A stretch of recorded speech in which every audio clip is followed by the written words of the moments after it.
আমার বাসার ছাদের এই ড্রামটিতে মিষ্টি কুমড়ার গাছ লাগিয়েছিলাম। মিষ্টি কুমড়াটার গাছ বড় হয়ে গেছিলো, কিন্তু একটা ফুলও আসে না। তাই গাছটা উঠিয়ে দিয়ে এই ড্রামটাতে একটা আঙ্গুরের চারা লাগিয়ে দিচ্ছি।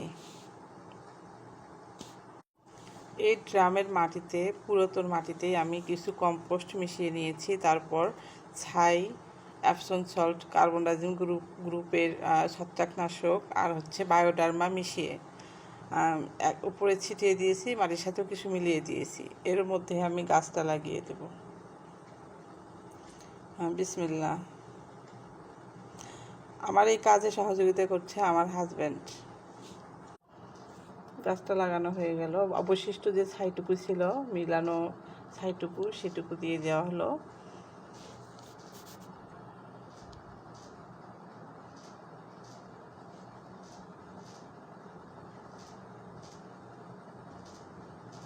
এরপর একটু পানি দিয়ে,